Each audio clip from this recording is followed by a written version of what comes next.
No, darle una, digamos, una idea más acorde con la situación que se vive en el año 2022. Entonces, en eso estamos. Ese es mi trabajo desde hace 6 años, de analizar y estudiar esto en profundidad y, sobre todo, ayudar a los compañeros que tenían algún problema pues, de interpretación o de conocimiento sobre la materia jurídica de la red, pues a orientarles y ayudarles en lo que se pueda. Muy brevemente, hay una, esto ha sido. me imagino que hay antecedentes de la colaboración de los radioaficionados en este tipo de catástrofes, y calamidades bueno, y peligros y Sí, es imagino que, exactamente. porque siempre se habla eh, de poner una fecha a este tipo de colaboración, pero, y siempre se dice el 82, como bien has dicho, pero no siempre ha sido así. Hay radioaficionados que hablan de que hay una fecha anterior, que no sé. Bueno, la verdad es que hay un poco de confusión. Hay un debate abierto de que si fue en el año 82, que si fue en el año 49, si fue en el año 60. Todos tienen razón. En realidad, todos tienen razón porque de una forma o de otra, de formas distintas de participación, de formas distintas de organización, pero ahí estaba el embrión de la protección civil. Y realmente, cuando empezó a verse, digamos, de una forma oficial, la participación del radioaficionado en las labores de protección civil, fue en el año 1984, que es cuando se da la primera regulación, aunque provisional, pero es la primera regulación que se hace. La resolución del año 1984 puso todas las bases para que la organización de la REMER empezase a andar y que el radioaficionado tuviera una participación oficial en un órgano, en una organización dedicada exclusivamente a las labores de protección civil. ¿Dónde podemos situar entonces el principio de esto? Bueno, los datos históricos que tenemos, y yo me estoy refiriendo aquí al archivo de uno de los mejores historiadores en materia de la radio, que es Eco Alfa 4 Delta Oscar, el archivo este que lo conocerás, supongo, Sí, perfectamente. sí. Pues nos dice que, digamos, que el primer radioaficionado en España aparece en 1903. Tomás Balsera es el primer radioaficionado se conoce, de los datos que tenemos, de que es el primer contacto de aficionado que se hace en la radio en España.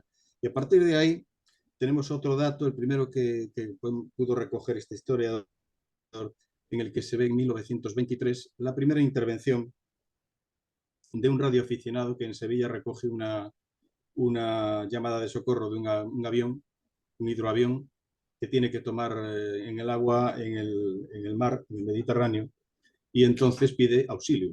Lanza un SOS y este SOS pues, es retransmitido, puesto en conocimiento de las autoridades, y se consigue realizar el salvamento del avión y de la tripulación. Entonces, digamos que este es el primer dato de una intervención de un radioaficionado en una labor de ayuda en emergencia. Después se dan otras circunstancias, se han ido dando circunstancias, catástrofes. Por ejemplo, en 1945, pues tenemos la catástrofe del terremoto de Agadir. Entonces, ese terremoto dejó completamente aislada a la ciudad de Agadir, y los radioaficionados fueron los que mantuvieron comunicación digamos, con las autoridades, y comunicación con todas las personas que necesitaban mandar mensajes hacia la península, con lo cual ahí tuvo una intervención importante. Y ahí es donde, digamos, que empieza a interesarse la administración por el tema de la intervención de los radioaficionados y la potencia, el potencial que tenían estos hombres. Hay que tener en cuenta también que en aquella época, hay que decirlo, los radioaficionados tenían una mayor capacidad casi que la administración para hacer comunicación. Bueno, no existía el 112, no No existía, había, no no existía, había, y yo pero es creo que que no no, había no- ni comunicaciones radio. O sea, no correcto. tenían, las autoridades gubernativas no disponían de equipos de comunicaciones nada más que en determinados puntos clave del gobierno. Pero, por ejemplo, un ayuntamiento o un gobierno civil de una provincia, pues no tenía ningún tipo de comunicación de estas en aquella época. Y Francisco, hay un antes y un después de la institucionalización de las emergencias, me refiero. El radioaficionado, estamos hablando, creo que este año se cumple 40 años de la catástrofe de Tous, de la Sí, presa de Tous, creo recordar, que fue un hecho también súper importante, sí, sí, sí. que trascendió y creo que también de alguna manera inspiró la creación de Remer o se adelantó, ¿no? a la... Bueno, la Remer, estábamos hablando, hasta ahora hemos estado hablando de la participación del radioaficionado. Hay que decir que hay un antes y un después en esta participación del radioaficionado en las labores de protección civil en lo que se refiere a organización, ¿no? Entonces, los radioaficionados estaban organizados antes en esta época pretérita, ¿estaban organizados para intervenir? Pues no, actuaban a título individual. Un radioaficionado recibía una emergencia o tenía conocimiento de una emergencia y hacía lo que podía para intervenir y ayudar, etcétera, etcétera. Esto eran acciones individuales, acciones muy personales. Cuando empieza realmente a hacerse de forma organizada, casi institucionalizada, pues hay que hablar de cuando se fundó la URE. En el año 1949 se vuelve a aparecer oficialmente la actividad, porque hasta ese momento estaba suspendida después de la Guerra Civil, aunque había una cierta tolerancia, antes del año 49 que vuelve a resurgir la URE, hay una cierta tolerancia, digamos, estaba prohibido, pero se hacía la vista gorda, se miraba para otro lado y se permitía que algunas estaciones estuvieran operando. De hecho, esto permitió que algunas catástrofes en el extranjero que implicaron al gobierno, a los servicios exteriores del gobierno español, utilizaran a los radioaficionados para poder comunicarse con el gobierno de España. Esto gustó mucho al gobierno del general Franco, que dio instrucciones para que se activase esa participación. Entonces, a partir del año 49, desde la dirección de la presidencia de URE y la dirección de URE, se empezaron a tener contactos con la recién creada, contacto con lo que era en aquel momento la Junta de Defensa Pasiva, hasta que llegamos al año 1960. En 1960, la Junta de Defensa Pasiva desaparece y se crea la Dirección General de Protección Civil como un órgano que sustituye al anterior, a la Junta de Defensa Pasiva. El mismo titular del órgano, que en aquel momento de la Junta de Defensa Pasiva era el general Pardo de Santayana, es el primer director general de la nueva Dirección General de Protección Civil. La figura de este hombre es muy importante. No se habla de él, en general, no se habla porque, no sé si es porque era un general del régimen de Franco o porque era militar, no se suele tener en cuenta la importancia que tuvo esta persona, que tuvo una empatía enorme con los radioaficionados, vio el potencial que tenían, se planificaron multitud de ejercicios que dieron resultados muy buenos y entonces este hombre impulsó la participación de los radioaficionados en las labores de comunicaciones de la Dirección General de Protección Civil en aquel momento y esta participación llegó funcionando hasta el año 84 en el que se crea la REM. Es decir, fue una participación que se continuó en el tiempo. Los radioaficionados que participaban como colaboradores de la Dirección General de Protección Civil, pues proveían de la Unión de Radioaficionados Españoles. Hay que tener en cuenta la situación política en la que estamos hablando en esa época. El ser radioaficionado pasaba innecesariamente por la pertenencia a la Unión de Radioaficionados Españoles. Era un paso obligado. No te daban la licencia si no estabas en la URE, en primera palabra. Entonces, era una cuestión de control por parte del régimen de los radioaficionados españoles. Pero bueno, hay que situar siempre las cosas en su contexto histórico y político. Con esas premisas estuvo participando hasta que ya, pues, después del año 1978, ya con la llegada de la democracia, pues esto ya tomó otro camino. Se crea una nueva Dirección General de Protección Civil en el año 80, ya con carácter civil, aunque el carácter civil se decía de la del año 60, pero estaba dirigida por militares, ¿no? Es decir, que ese carácter civil que lo dice en el Boletín Oficial del Estado, la norma que lo De todas publica, en maneras, ese... Francisco, siempre ha habido una buena sintonía, hablando en términos de radio, entre el programa militar o el tema militar. Sí, De no, hecho, por la ejemplo, sintonía fue tenemos la buena. UME, la Unidad Sí. de Emergencias. Bueno, ahora mismo el tema no pasa por Inclusive, esa sintonía. No, no estamos ahora en esa sintonía de radioaficionados y, digamos, el sistema militar. Porque, claro, en aquel momento el sistema militar era el que dirigía el tema de protección civil, el servicio de protección civil. Hoy no es así. Entonces, la intervención de la UME tiene sus características y tiene su compromiso. Nosotros tenemos otro, distinto. Ahora hablaremos un poco más adelante, cuando hablemos de la integración de la red de emergencia en el Sistema Nacional de Protección Civil, veremos cómo nos integramos. ¿qué quiere decir REME? Porque muchas veces está en boca de todos Bueno, el REMER es la un palabra acrónimo. y Sí. todo el mundo digamos, la pronuncia, pero no sabe muy bien qué significado tiene, qué es exactamente y cómo se estructura, cómo está organizada la REME, jerárquicamente o Son dos organizativamente. preguntas. Te contesto a la primera pregunta, ¿qué significa, cómo nació el acrónimo de REMER? Bueno, esto nació para empezar a andar, digámoslo de esa manera, con la regulación del año 84. Entonces, la regulación del año 84 habla de la red radio de emergencia. Y entre paréntesis le pone el acrónimo REMER. Ahí nació la palabra REMER, que lo que viene a significar es red radio de emergencia.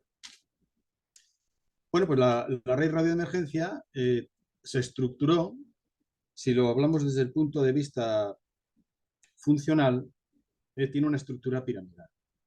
Esta estructura está hecha en base a una dirección nacional, en la figura del coordinador nacional REMER, y después se articula provincialmente. En cada provincia hay un coordinador provincial REMER con dos adjuntos, dos coordinadores adjuntos. Y después, dentro de la provincia, se subdivide en zonas y las zonas tienen a su cargo un coordinador de zona, que depende del coordinador provincial y este a su vez del coordinador nacional. Todo esto, esta estructura está integrada en colaboración y directa cooperación con las subdelegaciones, delegaciones y subdelegaciones del gobierno. Dentro de estas, en la unidad de protección civil correspondiente. Digamos que esta es el esquema funcional. El esquema operativo responde a una planificación que se hizo también en el año 84, que fue el famoso, también legendario, Plan Mercurio, que es un plan de intervención en el que se desarrollan todas las fases de la intervención de la red en cualquier emergencia para la que seamos activados. De una forma un poco resumida, porque tampoco podemos El entrar en plan detalles. Mercurio que muchos de nosotros hemos hablado, hemos tenido, inclusive creo que está accesible de alguna manera en las redes, que es un plan, no sé si afecta eso, me imagino que no afecta a la seguridad en ese sentido, el que esté accesible. ¿Qué compromisos tiene que tener un radioaficionado que es miembro de la REME? ¿Hasta dónde puede actuar?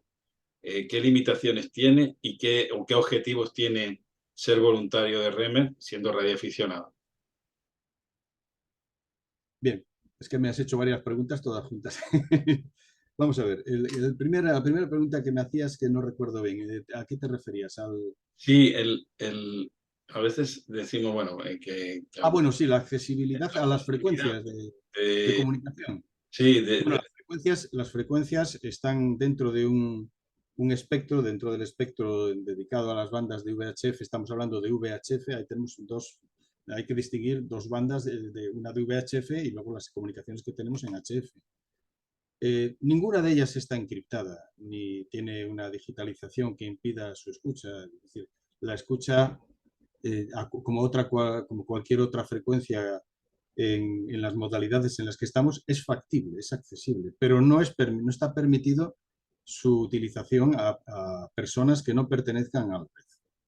Es decir, está exclusivamente reservada a la utilización de la Red Nacional de Radio de Emergencia.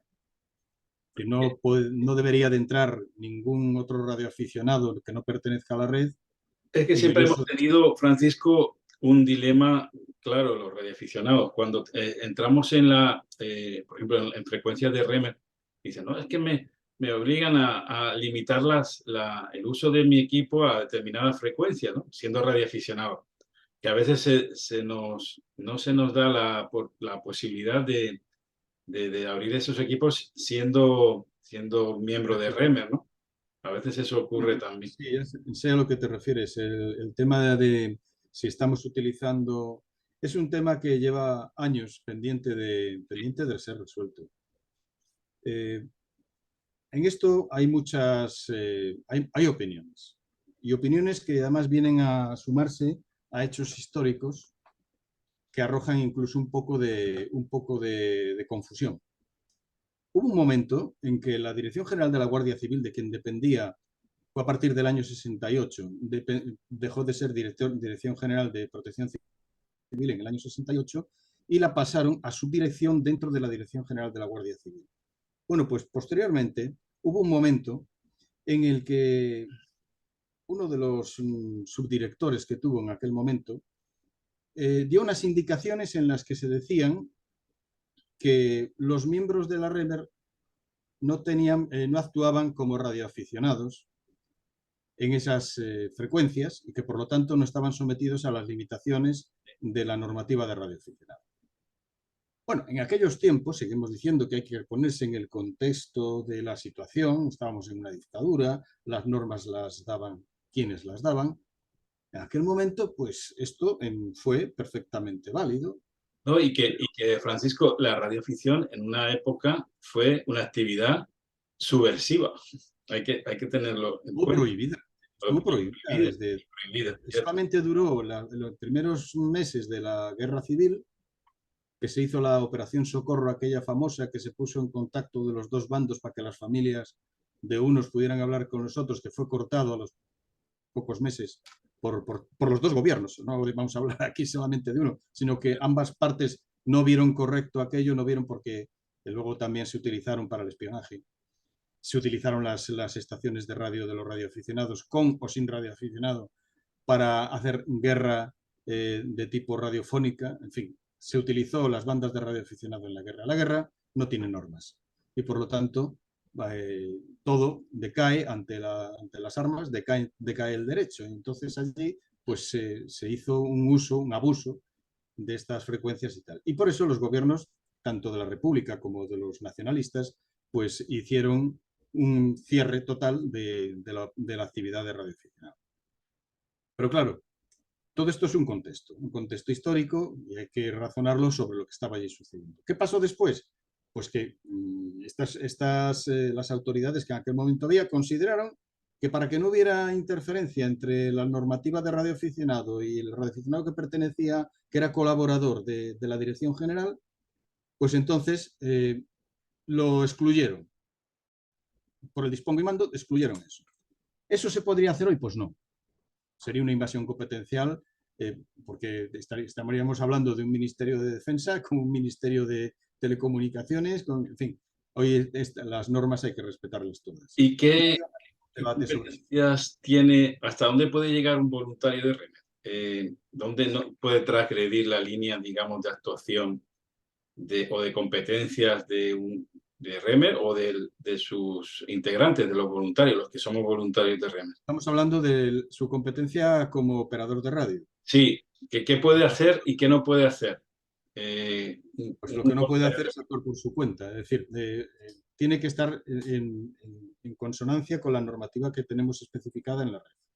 Es decir, nuestras operaciones en situación de emergencia, la operación de radio está sujeta a lo que determine la autoridad competente en materia de protección civil en su momento y de acuerdo con las normas de operación que tenemos establecidas. No nos podemos salir de ahí. Es decir, no puede uno gestionar por su cuenta, ni mucho menos. Tiene que estar sometido a las instrucciones que se le den en su momento por la autoridad competente. Así es. Y bueno, nos has hablado, bueno, tu rama jurídica importante que conoces bien. ¿nos puedes decir qué normas son las que atañen bueno, a la organización, a la ejecución digamos, Bueno, pues del sí, REMER? como hemos dicho, la primera normativa que apareció en España para regular la labor de los radioaficionados en materia de protección civil y su participación, pues fue una resolución del año 1984 provisional que se convirtió en definitiva en el año 1986. Vamos a hablar de la regulación del 86, que es la definitiva, se le añadieron unas instrucciones de desarrollo que entraban al detalle de desarrollo, como su propio nombre dice, entran al detalle de todas las partes de las funciones, los derechos, los deberes, las normas disciplinarias, etc. Eso ha permanecido así hasta que se produce la publicación de la Orden de Interior 1149/2018 por el Ministerio del Interior, es decir, ya estamos hablando de una orden ministerial, es un instrumento jurídico de más nivel que la resolución, y en ella pues se recogen de una forma, para mí, desde luego, desde mi opinión, no demasiado correcta, con criterios no demasiado correctos desde el punto de vista tanto jurídico como histórico y como operativo, para regular el funcionamiento de la red. Es decir, se regula la organización y el funcionamiento en esta orden ministerial, pero se están recogiendo conceptos obsoletos y se traducen a la orden ministerial de forma incorrecta. Además, se producen en esta nueva orden ministerial unos olvidos terribles, olvidos que son impropios de una publicación de este nivel, como por ejemplo el hecho de no derogar la normativa anterior y desarrollar esta normativa para que no hubiese lugar a confusión, es decir, que tuviéramos una única normativa y que el radioaficionado no tenga que empezar a escarbar entre las... Bueno, aparte que si no se tienen unos conocimientos apropiados jurídicos para poder hacerlo, esto es labor imposible para una persona normal y corriente. Hay que ser un conocedor del ámbito jurídico y del desarrollo de esto para poder valorarlo. Entonces ahora mismo ahí tenemos un problema porque muchos de los que estamos en la red de emergencia que no dominamos o que no domina el tema jurídico, pues se encuentran con verdaderas preguntas sin contestación. Ahora mismo tenemos en vigor esta orden ministerial con todo lo que ella conlleva, que claro, como hay que ir a la derogación tácita de lo anterior, pues entonces hay cosas que están derogadas de la normativa del año 86 y otras que como no están contempladas en la orden ministerial siguen vivas. Por poner un ejemplo, el reglamento, la normativa del 86 prevé digamos, una especie de régimen disciplinario para los incumplimientos por parte de los voluntarios de la red de emergencia, los radioaficionados voluntarios de la REMER, y con unas sanciones. Hay una breve exposición de unas sanciones y demás. La orden ministerial ni lo cita, no trata ese tema. ¿Qué es lo que sucede? Pues que aquello sigue vivo, o sea, sigue vigente. Esa normativa, en el caso de que un radioaficionado incumpla las normas, ¿qué norma se le aplica? La del año 86. El desarrollo de esta orden ministerial, que está previsto en una disposición final de la misma, no se ha hecho. Está desde el año 2018, estamos en 2022, y la Dirección General de Protección Civil, el Ministerio del Interior, no ha desarrollado la orden ministerial. Con lo cual, siguen en vigor las instrucciones de desarrollo del año 86, con todo lo que ello conlleva. Conlleva obsolescencia, conlleva conceptos que no han evolucionado con la evolución de la sociedad española, sobre todo con la evolución de la Administración General del Estado. Por poner un ejemplo de cómo está esto estructurado. Hemos dicho antes que la red se estructuraba de forma provincial. ¿Por qué? Porque es que cuando salió publicada la resolución, bueno, salió publicada digamos, la primera norma de protección civil, que es del año 85, todavía estaba empezando a desarrollarse el estado de las autonomías. Incluso había autonomías que no existían. Entonces, Esto conllevó de que el Estado de las Autonomías no se recogiera en la ley del 85 de Protección Civil. La ley 2/85 no recogió el Estado de las Autonomías y creó una protección civil que estaba desarrollada en base al sistema de división administrativa anterior, que era el provincial. No constaba para nada las autonomías. La red siguió ese camino, lógicamente.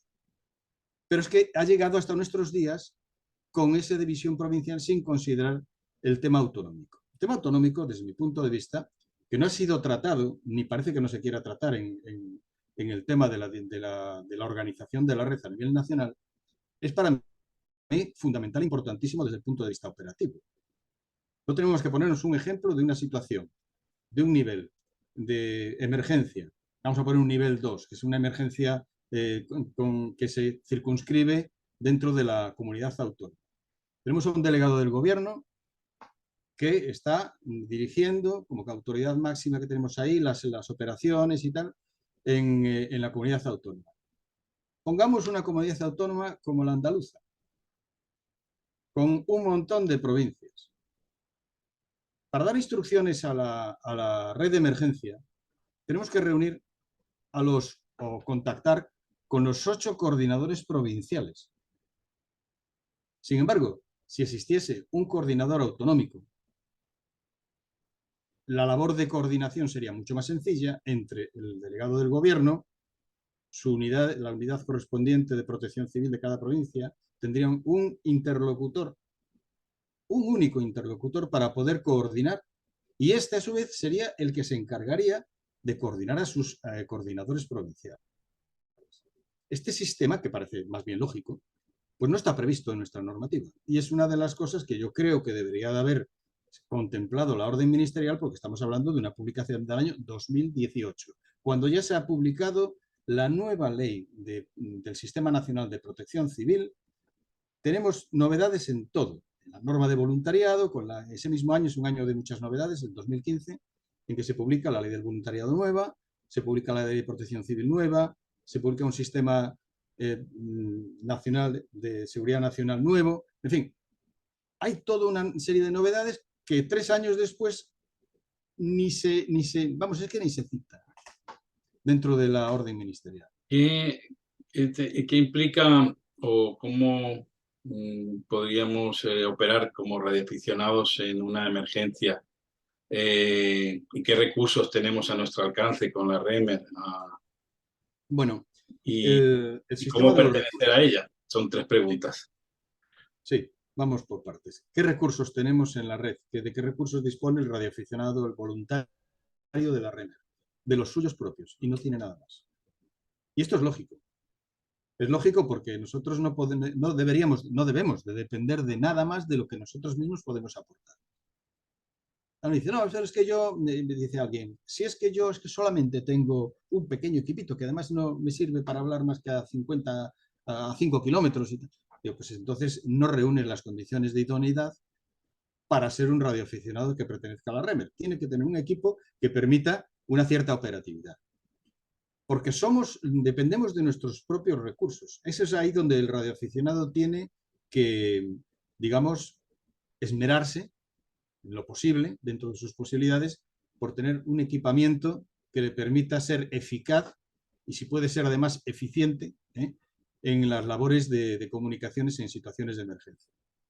Es un compromiso que nosotros adquirimos, que nos comprometemos a que nuestra estación de radio sea lo más eficaz posible. Es más, incluso creo yo, y esto no te obliga a nadie, pero creo yo que cuando se pierde esa idoneidad, por las razones que sean, se debería de pedir una separación del servicio de la red de emergencia, porque no estás cumpliendo con los requisitos. El día que se te pida la colaboración que tú estás ofreciendo, no la vas a poder dar. Por lo tanto, esto conlleva una cierta responsabilidad por nuestra parte de tener las estaciones operativas y al día. Después tenemos una infraestructura que esa infraestructura, aunque la cita la orden ministerial como una infraestructura de la REMER, realmente es una infraestructura del Estado, de la Dirección General de Protección Civil, la red de repetidores y las estaciones que puedan tener las unidades de protección civil en las delegaciones de gobierno, en realidad no son unos recursos que estén dispuestos para que los utilice el radioaficionado exclusivamente. Nosotros tenemos que utilizar nuestros propios recursos, porque además así lo dice la propia orden ministerial, en base a recursos propios. Por lo tanto, aquí sí está acertada la orden ministerial en que son los recursos propios del radioaficionado los que se deben de utilizar. Luego después el Estado nos pone ahí una red que naturalmente tienen su función, tienen su utilidad, pero también pueden quedar fuera de combate en una situación de emergencia. Entonces al final nos vamos a la célula individual de comunicaciones, que es el radioaficionado y su equipo, que además tendrá que tener siempre una cierta movilidad, es decir, sea capaz de poder desplazar su equipo, desplazar su estación para montarla en otro sitio donde sea posible la comunicación. Y si algún radioaficionado, que nos escucha muchísimos, quiere pertenecer a REMER, ¿qué pasos tiene que dar? Bueno, primero cumplir con lo que establece la orden ministerial, que es tener una edad más de 18 años, ser español o extranjero residente en España, y cumplir una serie de requisitos que se piden ahí. No se pide más que tener la licencia de radioaficionado y no haber sido sancionado por el reglamento de radioaficionados en los últimos años. Luego, si esa persona ha pertenecido antes a la red de emergencia y ha tenido una sanción que la ha tenido apartado, pues tiene que haber pasado un periodo de tiempo fuera de la red para poder solicitar la reinversión. Pero vamos, los requisitos son sencillos. Cualquier radioaficionado normalmente los puede cumplir. Y después se solicita a través de un modelo oficial que aparece en la propia orden ministerial, quien nos dice también en la propia orden ministerial cómo tenemos que tramitar esa solicitud. La tramitación se puede hacer de forma telemática a través de los registros que tiene el Ministerio del Interior o cualquier registro oficial, nos sirve, o bien de forma presencial en las distintas unidades de protección civil de las subdelegaciones de gobierno, delegaciones de gobierno, se puede presentar ahí. En estos mismos sitios se les puede dar también toda la información que ellos precisen y todo lo que las dudas que puedan tener se las van a contestar en esas unidades de protección civil. Bueno, creo que estamos, el programa, yo me he dado cuenta que solo nos permitía 40 minutos. Yo pensaba que estábamos en la opción más, pero bueno, en principio, Hombre, había un tiempo previsto. yo creo, Por mi parte no tengo inconveniente en extenderme lo que haga falta. bueno, vamos a ver, porque si no lo reconectamos de nuevo y seguimos la grabación. Pero bueno, en principio, no sé, aquí me dice menos de un minuto. Bueno, ¿qué le dirías qué se siente a la hora de ser partícipe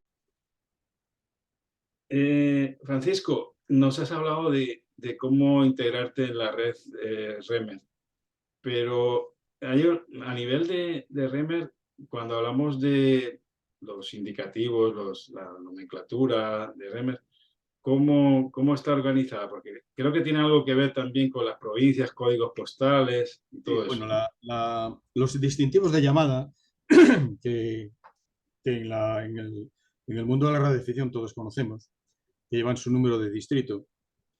En la Red Nacional de Radio de Emergencia se utiliza los códigos postales de encabezamiento de llamada, encabezamiento del distintivo. Pero esto solo se utiliza el número de provincia, digamos el número que tiene adjudicado postal cada provincia, solo se utiliza cuando el voluntario de REMER está fuera de la provincia. O sea, está operando o fuera de la provincia o con estaciones de fuera de la provincia. Entonces tiene que poner delante del indicativo operativo el 28, el 34, el que le corresponda, según su provincia. De forma que en mi caso concreto, Tango 419 significa que soy un operador de base, no tengo cargo, no soy coordinador. Estoy en la zona 4 ¿de dónde? De Madrid, pues sería el 28 por delante, y mi número dentro de esa zona es el 419. Es decir, que 28 Tango 419 sería el indicativo que yo utilizaría cuando estoy trabajando con una estación como por ejemplo tú, que estás en Las Palmas o estás en Albacete, pues entonces yo para hablar contigo estaría 28 Tango 419 para el indicativo que fuera el tuyo correspondiente. Entonces, de esta manera estaríamos informados de con quién hablamos, de qué provincia es, de qué zona es también. digamos, funciona de esa manera. ¿Y cómo sería, por ejemplo, un evento, se organiza un simulacro, ¿no? Que muchas veces participamos los radioaficionados. ¿Cómo sería la participación de un voluntario de base, ¿no? En este caso que no tiene no tiene responsabilidad de coordinación ni nada de eso. ¿A qué te refieres que cómo sería la En participación? este caso, me imagino que se determina una frecuencia, un punto de encuentro a nivel de Bueno, radio. sí, no, Eh, el ¿Cómo sería un funcionamiento operativo, simulacro? Por ejemplo, si vamos a simular un simulacro, ¿no? Aunque sea una sí, sí. pleonasmo, ¿no? Pero bueno, Bueno, es que el tema está en que nosotros cada vez que hacemos una intervención no la hacemos de una forma, es decir, anárquica, sino que seguimos un procedimiento. Entonces, los procedimientos de comunicaciones que están establecidos en el Plan Mercurio y los procedimientos que para una situación especial se determine por parte de los coordinadores. Entonces, siguiendo las instrucciones que nos den en cada caso, pues nosotros nos adaptamos a ese esquema de funcionamiento, a ese esquema de participación. Es decir, tenemos unos procedimientos generales que están establecidos en el Plan Mercurio y después, para casos concretos, pues nos dan instrucciones concretas. Y nosotros lo que tenemos que hacer es seguir esas instrucciones concretas, nunca salirse de ellas. hablamos de que se utiliza la VHF, la red de repetidores de REMET, pero también hay la posibilidad de utilizar frecuencias de HF, Sí, que sí, sí. permiten mejores distancias o cuando el En la evento... estructura, efectivamente, en la estructura de la Red Nacional de Radio de Emergencia existen varios tipos de estaciones, digamos que son, digamos, las estaciones que tiene la Administración, o sea, la Dirección General de Protección Civil para el funcionamiento de la red de emergencia en las bandas de HF. Está una estación directora central y luego hay estaciones directoras provinciales y estaciones directoras de zona. Todas esas estaciones directoras pues tienen un ámbito, digamos, geográfico de funcionamiento. El HF nos permite enlazar con todas las provincias de España, con el extranjero, utilizando HF de largo recorrido y después utilizando HF de corto recorrido, lo que llamamos la operación en bis, de rebote, de ángulos de rebote muy cerrados, pues entonces, utilizando ese sistema de comunicación de propagación en bis, podemos también llegar a zonas donde la comunicación de VHF no llega, por razones obvias, porque por ejemplo la orografía no lo permite, y la comunicación en HF long range, que sería de largo alcance de X, que solemos decir los radioaficionados, pues no es útil porque estaríamos en zona de sombra. Entonces, la operación en BIS es una operación de HF que nos permite trabajar en distancias entre los 100 y 400, 100, 500 kilómetros, y entonces nos permitiría hacerlo comunicaciones de tipo provincial. Esta forma de comunicación, que es posible, pero luego nos plantea un problema. Es decir, nosotros ahora mismo tenemos determinado las frecuencias de operación que ha establecido la Dirección General de Protección Civil para el funcionamiento de la REMER en HF, prácticamente no permiten la utilización en BIS. O sea, la en BIS es una posibilidad que tenemos ahí como radioaficionados. Lo podemos hacer cualquiera poniendo los medios adecuados, pero nos falta, ¿qué nos falta? Nos faltan frecuencias de operación dentro de las posibilidades para poder optar al campo de frecuencias en donde se pueda hacer la operación eficazmente en BIS. Y con las que actualmente tenemos, pues esto no es que sea imposible, pero es bastante difícil.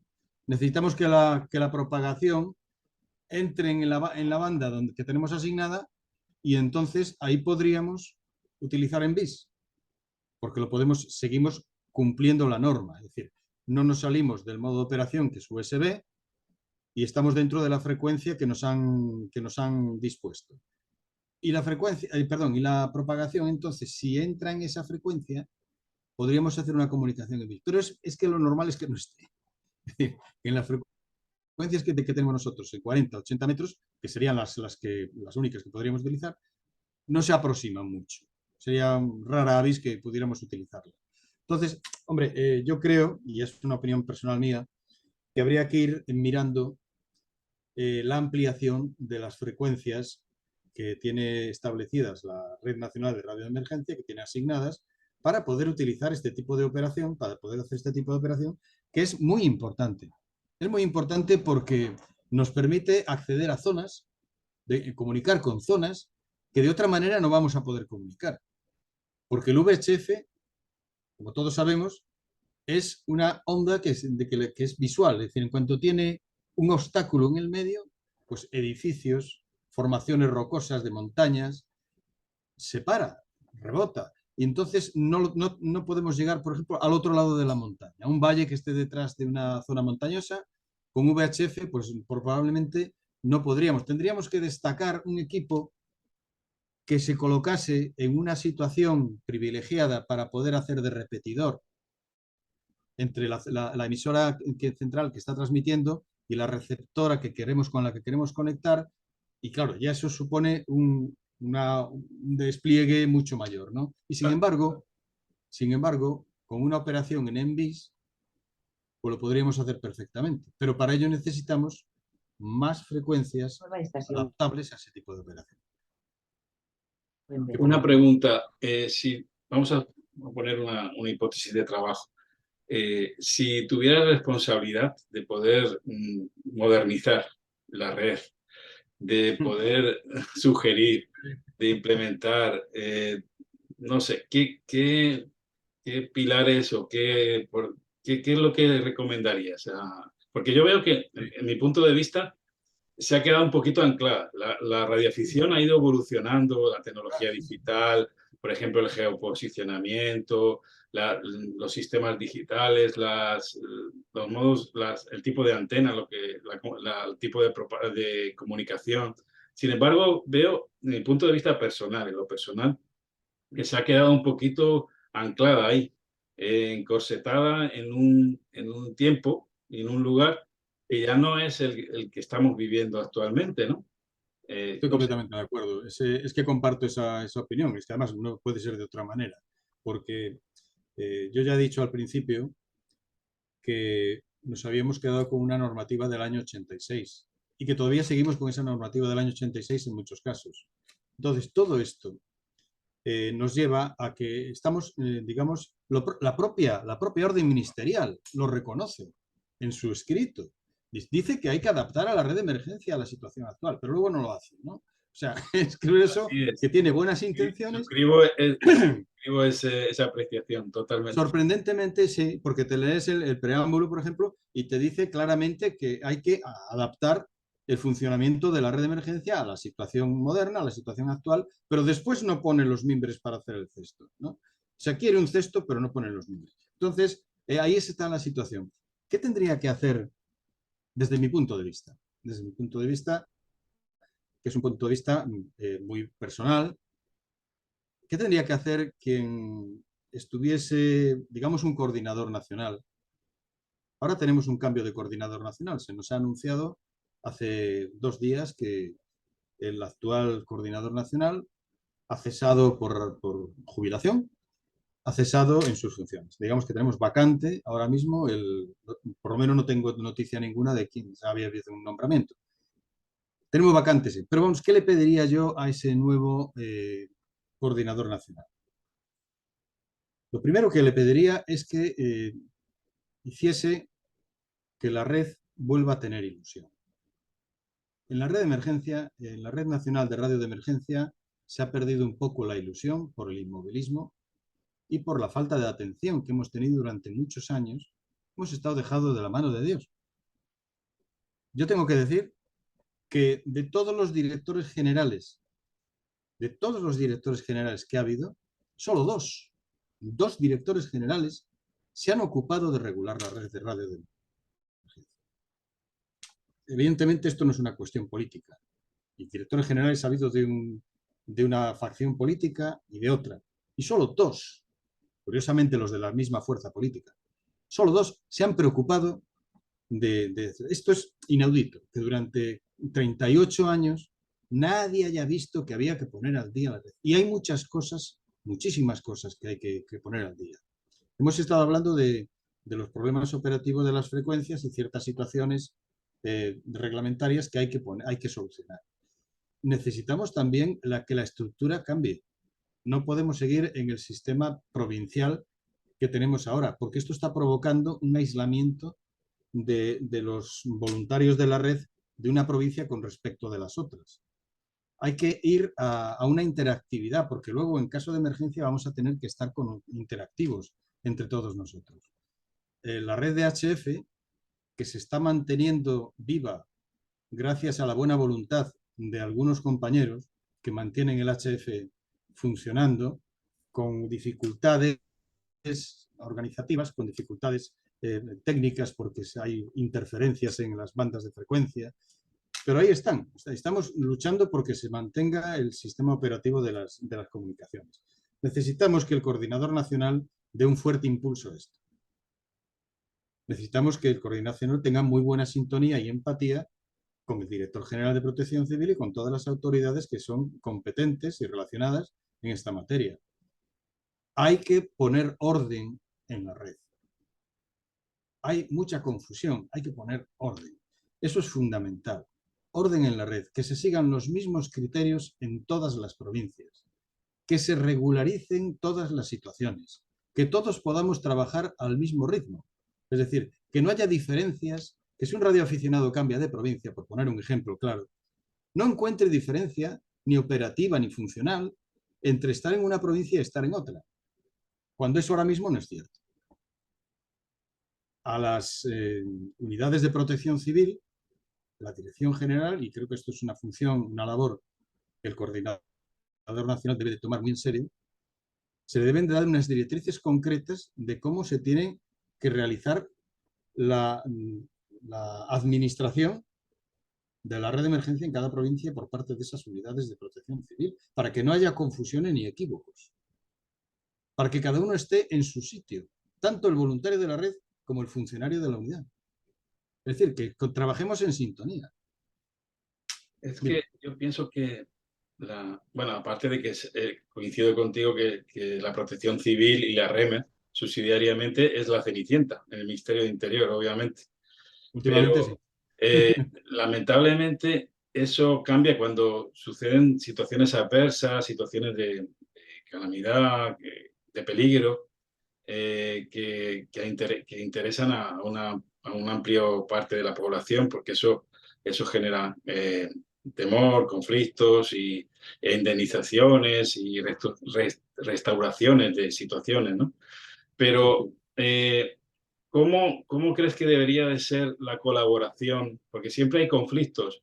Estamos hablando del año 82, donde no existían, digamos, organismos institucionalizados como de emergencias propios, como el 112 o la OME, etcétera, que tenían que en aquel entonces no había un vacío que de alguna manera la REME lo ocupaba. Sin embargo, ahora, ¿cómo tiene que ser esa relación? Has dicho que debe ser una relación cordial, pero ¿cómo coordinarse para que no entren dentro de nuestro campo de actuación, ni nosotros tampoco Bueno, hagamos mira, injerencia vamos a ver. inmiscuyamos en temas institucionalizados? Eso para mí es algo muy complicado, pero no Sí, sé. es complejo porque aquí cada uno somos de nuestro padre y nuestra madre, como dijo el otro, y todo el mundo es celoso de sus procedimientos y su institución. Es complicado para la propia administración del Estado. La propia administración del Estado en materia de protección civil pues ha tenido verdaderos problemas que han tenido que ser resueltos incluso por el Tribunal Constitucional en lo que se refiere a materia competencial.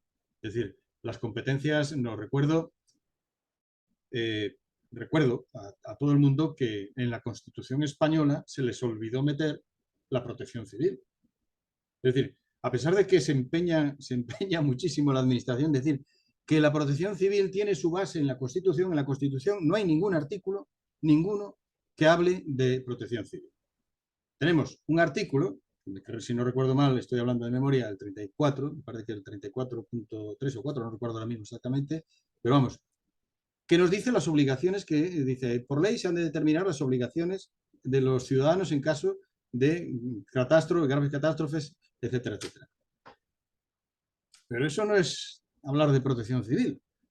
Eso es una parte de la protección civil. Luego tenemos una magnífica ley, desde mi punto de vista es magnífica, que es la 17/2015, en la que ya se adoptan unos conceptos de la protección civil modernos, conceptos ya influidos también por la normativa europea. En fin, es una herramienta muy buena de trabajo. Y hay que coger esa herramienta y trasladarla en la parte que le corresponde, y de hecho se refiere a la REMER en el artículo 7.4. Se refiere a la red de voluntarios, radioaficionados voluntarios de protección civil, y entonces ahí introduce una novedad importantísima.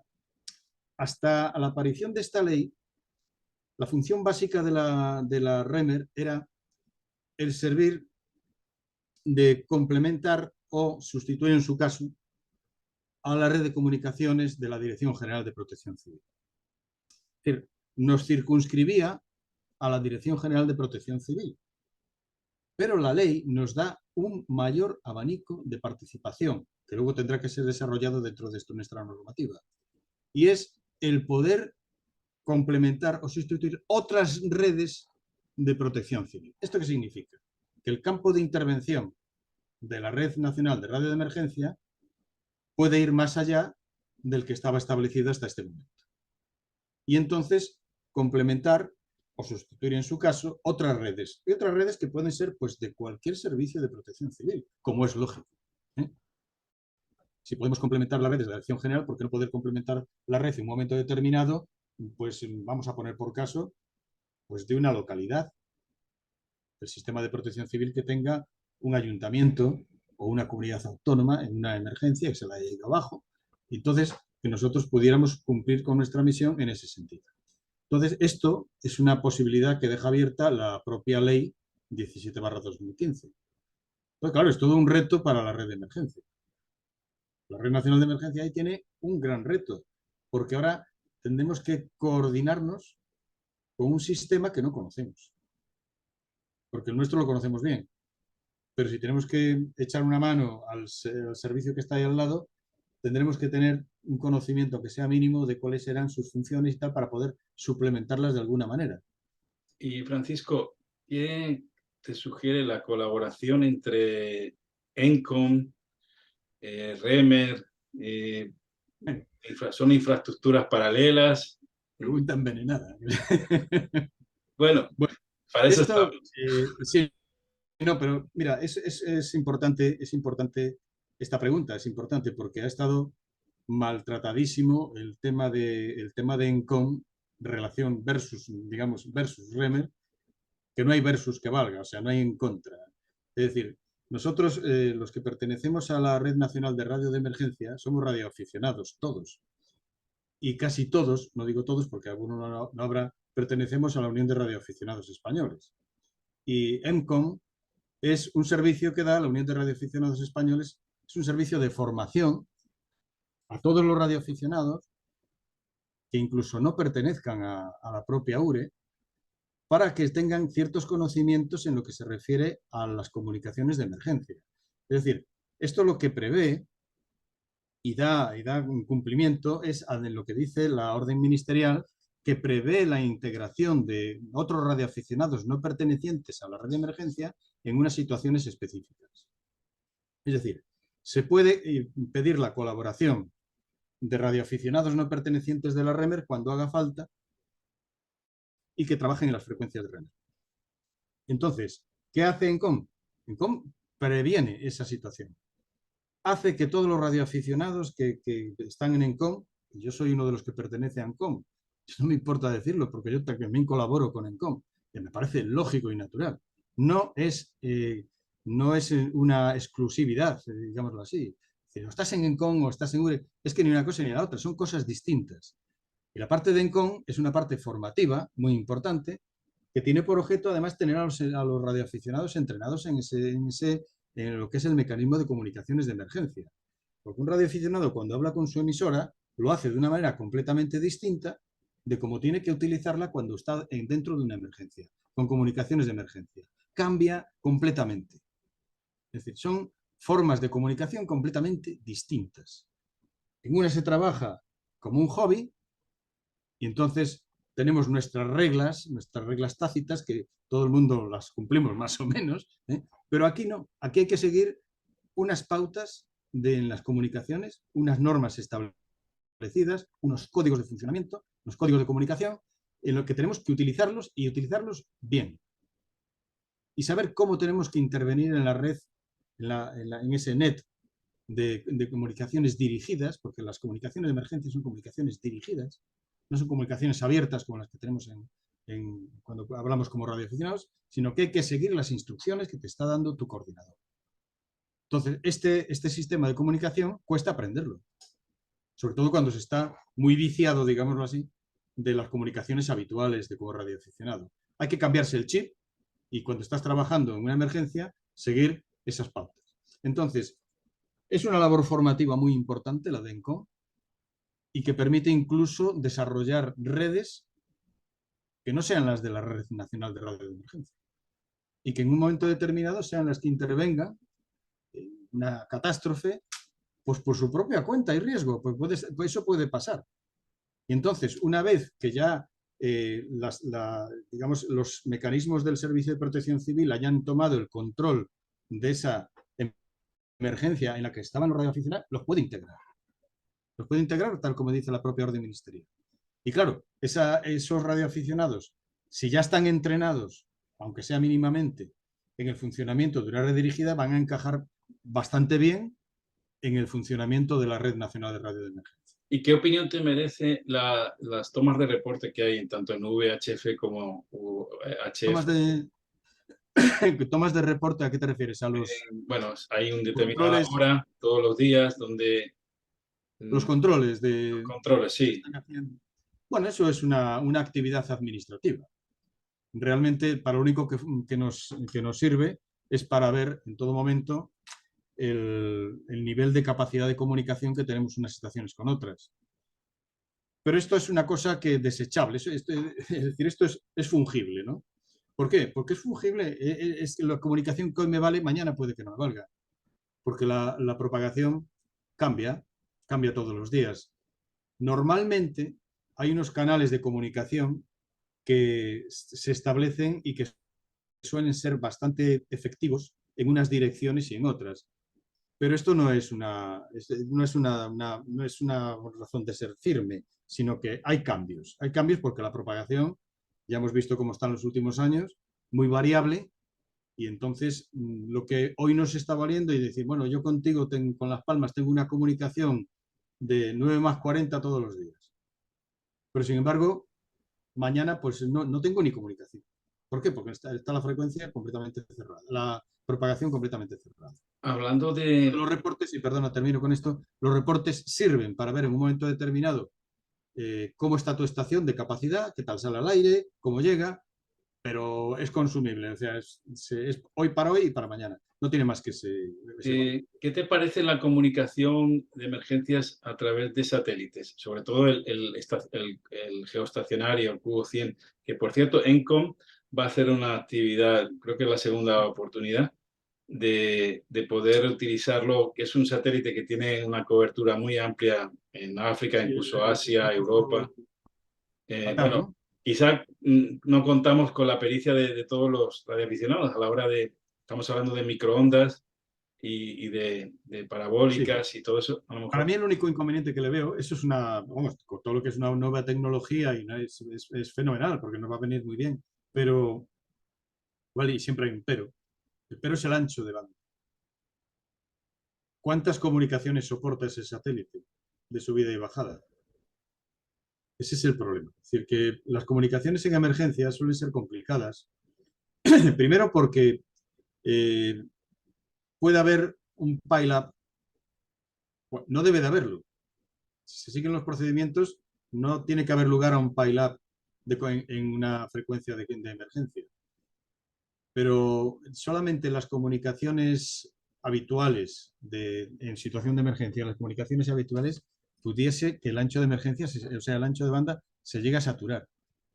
De hecho, estuvo operativo un sistema SAT para comunicaciones de emergencia en España, de la Dirección General de Protección Civil, que se ha desechado. porque se saturaba, se quedaba inoperativo. Y entonces, y esto, incluso en el ámbito militar, que fue, hace unos años fue pues eso, la reina de los mares, era aquello, o sea, las comunicaciones vía satélite, eso era la leche. El SATCOM era tal. De repente se dieron cuenta que eran muy fáciles de eliminar, fáciles de interferir y además se saturaban. ¿Y qué han vuelto? Los ejércitos de todo el mundo han vuelto al HF. Han vuelto a utilizar el MBIS. Eso sí, encriptado, digital, con las tecnologías modernas, pero han vuelto a ello. Incluso a la telegrafía, que por ejemplo el caso de la telegrafía. Pues el caso de la telegrafía es un caso eh, para mí recurrente en el desprecio y luego la valoración posterior. El gobierno norteamericano dio por terminada la operación de telegrafía en los Estados Unidos en un momento, no recuerdo ahora mismo quién era, antes de Ronald Reagan me parece que fue. Y de repente se dieron cuenta en la Marina de los Estados Unidos de que tenían que hacer señales entre un barco y otro cuando van en silencio radio, cuando van irradiantes, es decir, que no radian nada. Para pasar de día utilizan sistema de banderas, pero de noche hay que usar el heliógrafo.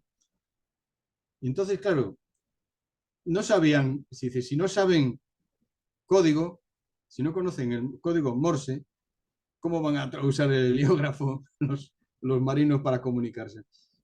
Y me parece que fue Ronald Reagan quien dio orden de nuevo de que en las academias militares y que se volviese otra vez a conocer el código. El código Morse, que se había dejado como obsoleto y tal. Entonces, es muy importante. Las operaciones tácticas, el código Morse es fundamental. En audio, o visual, o vídeo, o sea, visualmente, con linternas, con medios de comunicaciones, con colores, como se hacía antiguamente en la dirección de tiro de la artillería. Se utilizaba el código Morse y con unos banderolas que pasaban de rojo a blanco. Y se hacía clac, clac, moviendo la banderola, para que pasara, y el que lo veía estaba recibiendo en Morse. Es decir, ese código, digamos que no ha pasado de moda. ¿Por qué no vamos a poder utilizarlo en las emergencias? Tiene una baja visibilidad externa, es decir, da un poco de confidencialidad. Si además a la transmisión en Morse se le une un código Q, pues entonces estamos bajando la visibilidad. Interesa muchas veces que se quede lo más restringido posible. En fin, son cosas que hay que ir viendo ya, que no están ahora contempladas. Muy bien, Francisco. Vamos a ver si tenemos la oportunidad próximamente con un nuevo coordinador que nos aporte esos mimbres que tanto necesitamos para una cesta. ¿Cuáles son las intenciones? Yo creo que tenía que ir por ese camino, porque si no, esto no va a ir bien. Pues agradecerte la colaboración que has tenido desinteresada y la aportación magistral de tu opinión y tu Tanto como conocimiento. magistral. Que sí, la verdad que es una opinión. Yo he intentado contactar con algún otro responsable y no siempre he tenido esa... han sido un poquito refractarios en algunos casos, ¿no? Y no he tenido esa suerte de encontrar una Yo creo persona que que quiera hablar de este tema de una manera, pues, poniendo los puntos sobre las IES y con unas opiniones muy certeras. Yo lo que pienso, José, vamos a ver. Nosotros necesitamos en la red que se vuelva a ilusionar al radioaficionado con la red de emergencia. Esta es una labor que necesita ilusión. O sea, necesita que la gente quiera participar en esto, esté ilusionada, sepa que su trabajo es eficaz, sepa que se salvan vidas gracias a la participación, aunque no nos demos cuenta de ello. En muchas ocasiones somos ignorantes de lo que a veces hacemos, de las repercusiones que tiene. No sabemos que detrás de un mensaje que hemos conseguido trasladar hay todo un mecanismo que está funcionando por detrás que a lo mejor permite el salvamento de algunas vidas. Aunque sea una sola, ya merece la pena 38 años de funcionamiento, 38 años de servicio y 38 años de esfuerzo. Eso merece la pena, por una sola vida. Entonces, yo lo que creo es que digamos que la política que tendría que llevarse a partir de ahora con una nueva dirección en la red de emergencia sería la de intentar que se ilusione a los radioaficionados que hay en España. Cada vez somos menos. Y tenemos que, aparte de llevar la ilusión de la radioafición, que creo que es importante, es un hobby científico como no hay otro, es de que este hobby deja de ser hobby cuando se utiliza para las comunicaciones de emergencia y pasa a ser de una función pública, en la que nosotros estamos implicados. Entonces, estas ideas, estos conceptos son los que hay que trasladarle al resto de compañeros radioaficionados para que quienes no son miembros de la red tengan ganas de entrar y entren, y queremos que entren, que haya mucha gente en la red, y para lo que ya estamos, que se nos devuelva la ilusión, las ganas de trabajar y las ganas de participar. Y que esto se haga con eficacia, y ya digo, y si puede ser con eficiencia. Yo creo que sí, que debemos de acoger esa palabra que has acuñado, de la ilusión, para sentirnos radioilusionados y radio. Sí, creo que esa es la clave. Creo que es importante en cualquier actividad que hagas y sobre todo incluso en hobbies, tiene que haber ilusión, tiene que haber una dosis de ilusión importante, que es el motor que mueve todo y que hace que todo funcione y de una manera sin mayores inconvenientes. Gracias, Francisco. A Gracias a ti. 4 Charlie Whisky, un gallego de Lugo Sí, en el señor. foro en Madrid y, En Madrid. y que nos ha orientado un poquito para aquellos que quieran pertenecer y que quieran compartir esa ilusión por Yo las emergencias y por esa animo a función todos. social que nos ha sugerido, que creo que va inherente, va aparejada al ser del radioaficionado, ¿no? Sí, sí, estoy completamente de acuerdo. Pues animo a todos los que estén viendo esta conversación que hemos tenido, a que profundicen, a los que estamos en la red, a empujar para que esto se enderece y podamos otra vez presumir, y hay que decirlo así, presumir de tener una buena red de emergencia y que sea la de las mejores.